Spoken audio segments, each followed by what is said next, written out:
Test 2.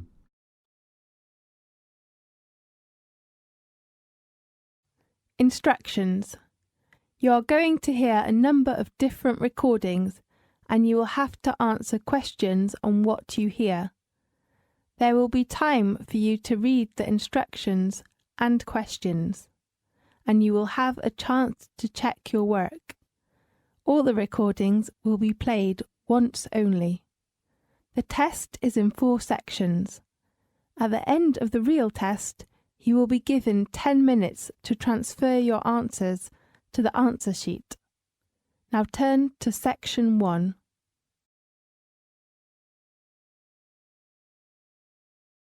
Section 1. You will hear a conversation about travel. First, you have some time to look at questions 1 to 4.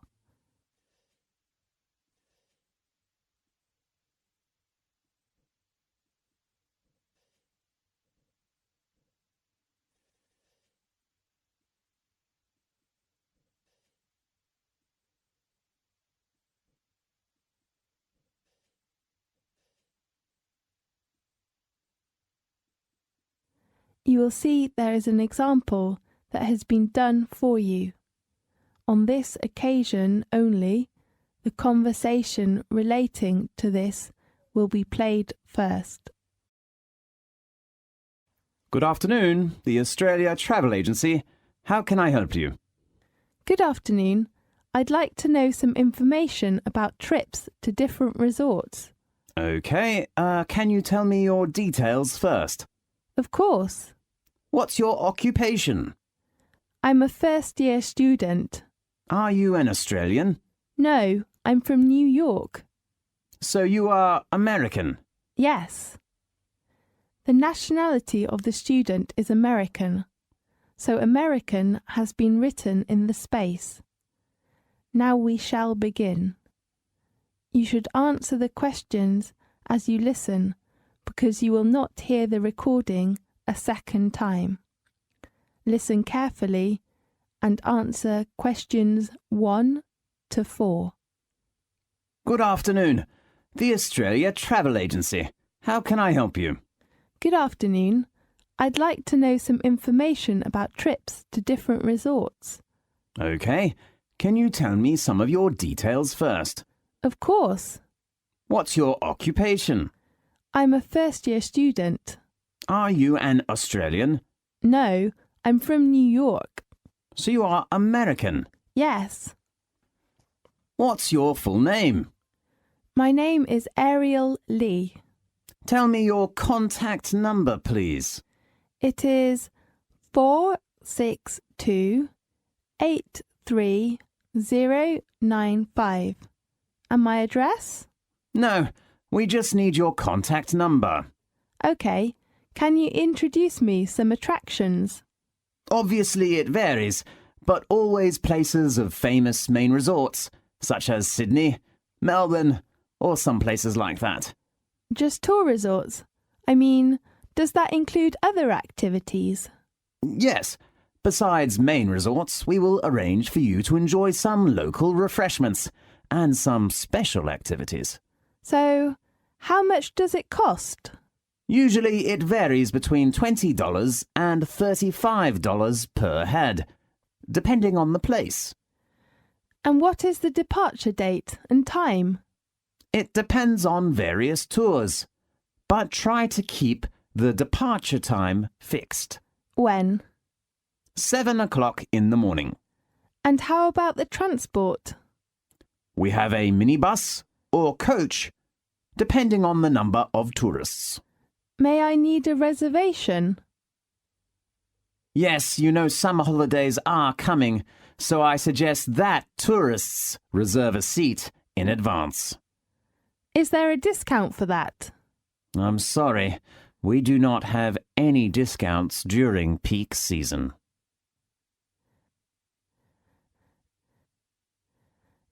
Now look at questions 5 to 10.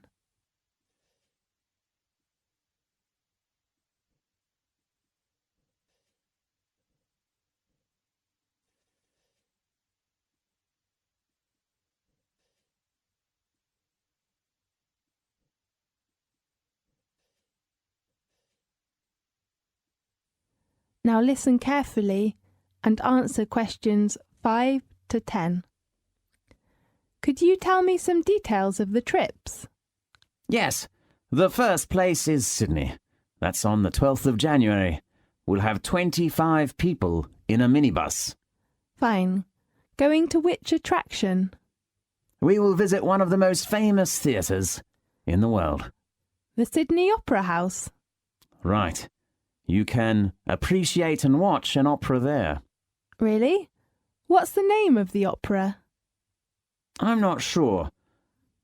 Let me check the house's arrangements. And then you can visit the National Museum to know about the history and customs of Australia. Great. In the evening, you can enjoy some local snacks if you like. Fine. We're going to the Blue Mountains on the 25th of January. Blue Mountains? Is it a blue mountain? The mountain got its name for blue fog. It is usually covered by a blue fog. That's so interesting. Yes, it is a popular place for young men because they are so cool, and you can enjoy lots of sports there, such as rock climbing, bushwalking, and bird watching. How many people will go there together? You will take a coach that has about 30 seats. Fine. And the next place is Melbourne on the 10th of February, with about 20 people in a minibus. What's the resort? You could appreciate the famous Melbourne Church, and maybe you might have a chance to attend a local exhibition, if they hold it as usual. Fine. Do you have some tours to the beach? Yes. One of the most famous coral reefs in the world is the Great Barrier Reef, and we have arranged that on the 23rd of February. I'm looking forward to visiting there. Yes, many people like there. There are some interesting water sports, such as diving, swimming in the water, or just taking a photo of coral. Great. I guess there will be many people. Yes, but our coach is only for 30 people altogether. That's so great. Can you book a seat for me now? Yes, and I will confirm your reference number later by telephone, okay? Right. Thank you very much. You're welcome. I hope you enjoy the trip. This is the end of section 1. You now have half a minute to check your answers.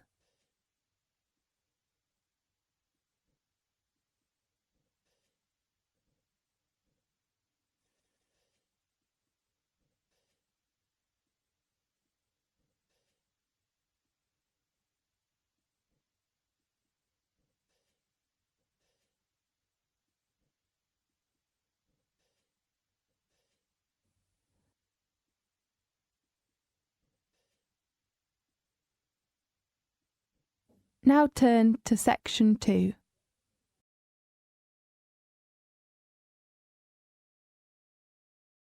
Section 2. You will hear a conversation in a bank. First, you have some time to look at questions 11 to 15.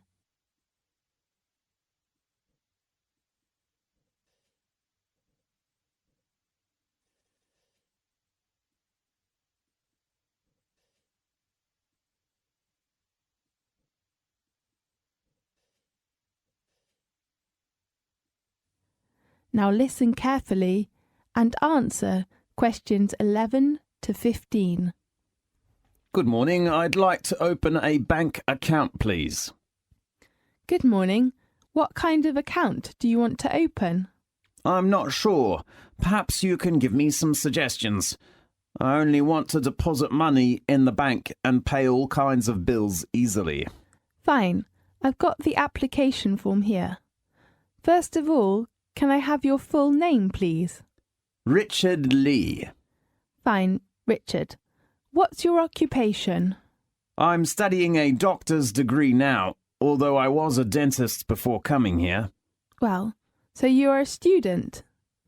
What kind of account can you suggest for me? How about a deposit account? What's the difference between that and a current account?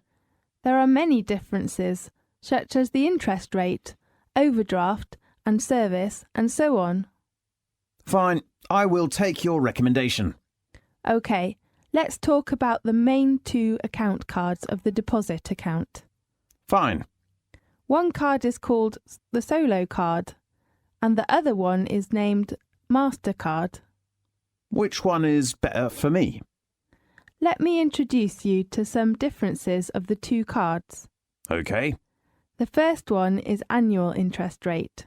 Which one is higher? Of course, it is the MasterCard. At present, its rate is 5.5%, but the Solo card is only 2.5%.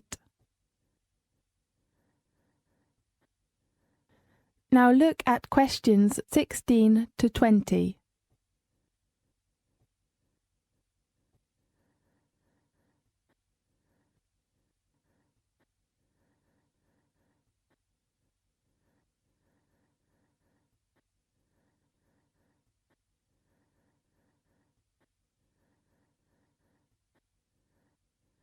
Now listen carefully and answer questions 16 to 20.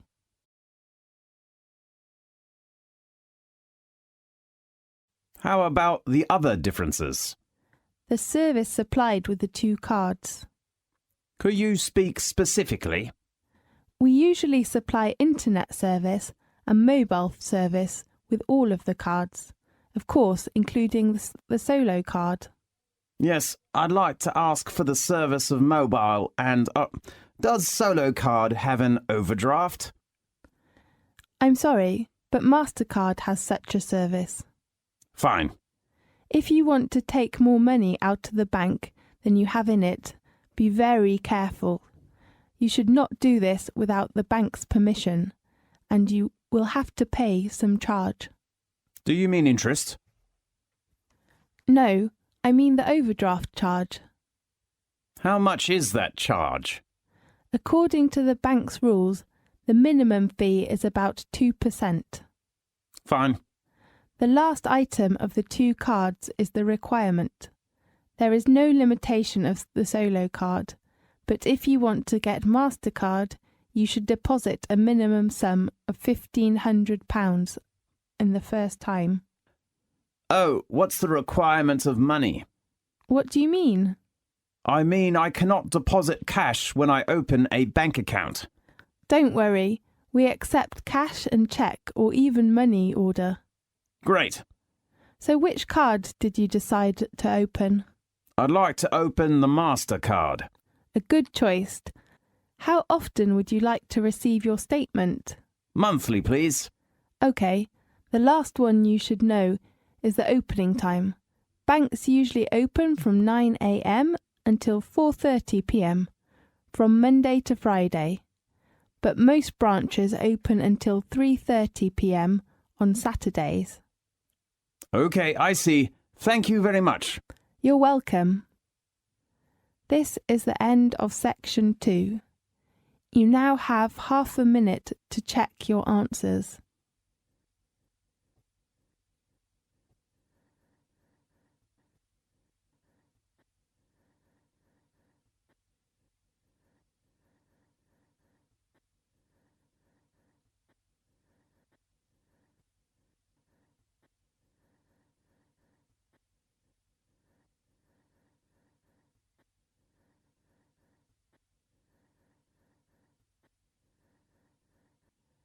Now turn to section 3.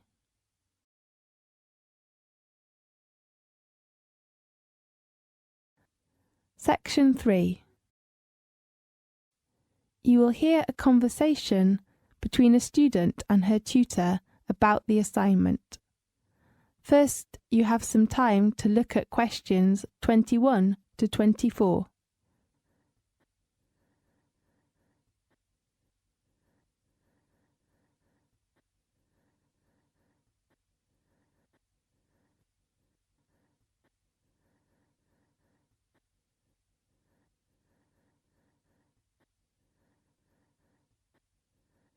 Now listen carefully and answer questions 21 to 24.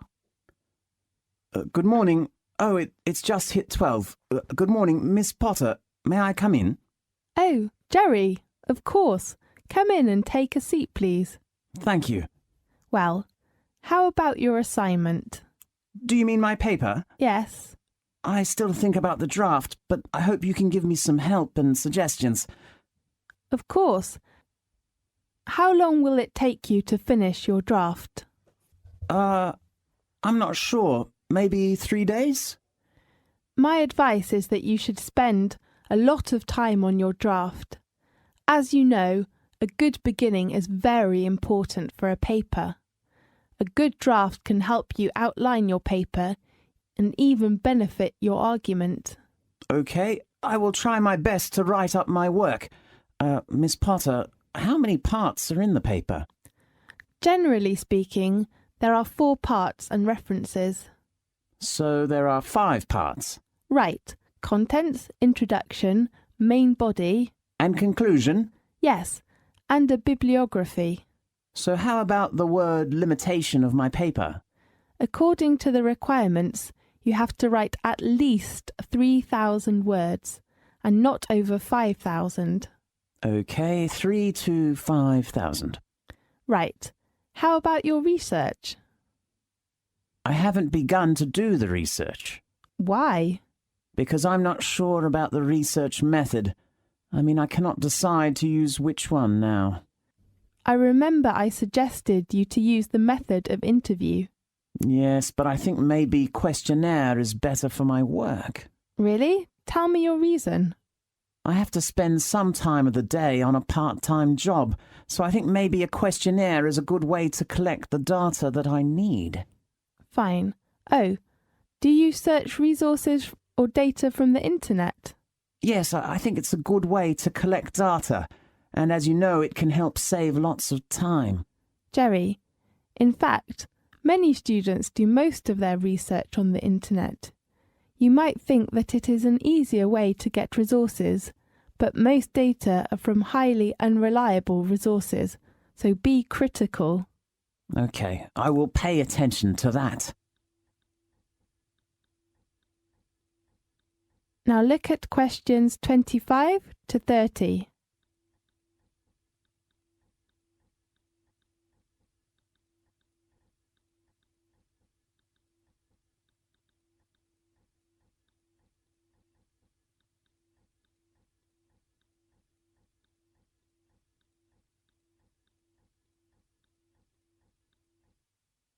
Now listen carefully and answer questions 25 to 30.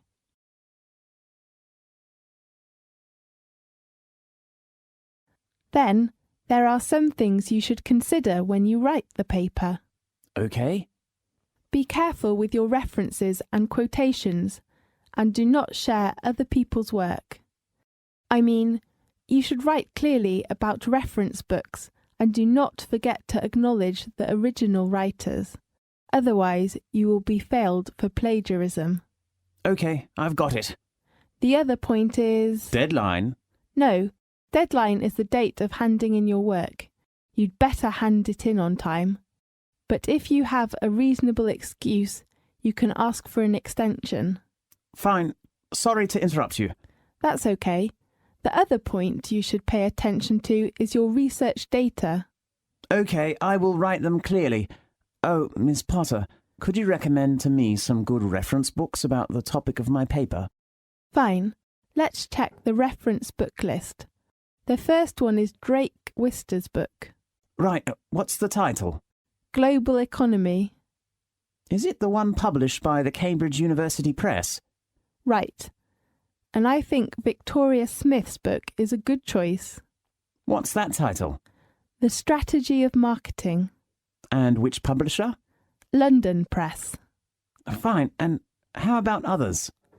The book called The Economics Tendency is a good one for your paper. Really? And the writer and the publisher? The writer is Hilary Justice, and the publisher is Oxford University Press. Can I borrow it from the library? Of course. Great. And the last one that is helpful to your work is the book of William Hanna. How do you spell the surname? H-A-N-N-A. Okay, and the title of this book? Business Management, published by Cambridge University Press. Okay. But you cannot borrow the book from the library. Why? Because it belongs to the closed reserve. You have to read it in the library. Okay, thank you very much. You're welcome. This is the end of section 3. You now have half a minute to check your answers.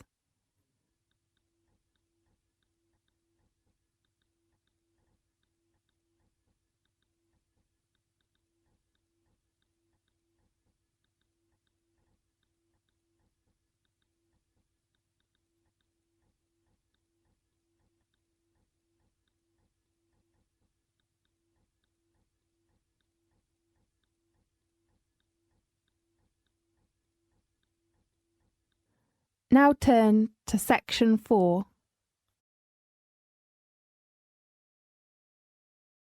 Section 4. You will hear a conversation about a credit card fraud.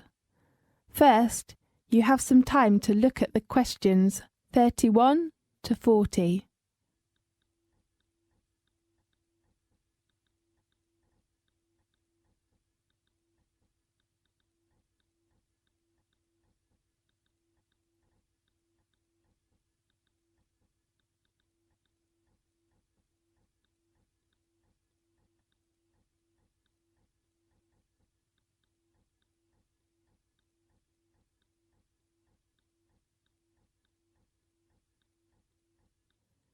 Now listen carefully and answer questions 31 to 40. Hello.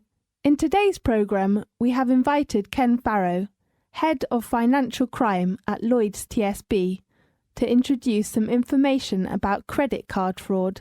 Welcome, Farrow. Thanks, Catherine. Has a chip and PIN given new chances for thieves to steal the details of our credit cards?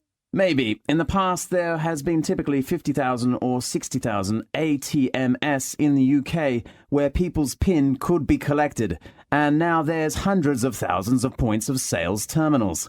It's a fraud where criminals capture details and then make a magnetic stripe card copy. How easy is it to do this? One way is to modify a terminal, so that's what's happening often in the past with cash machines. The same can be done for chip and PIN terminals.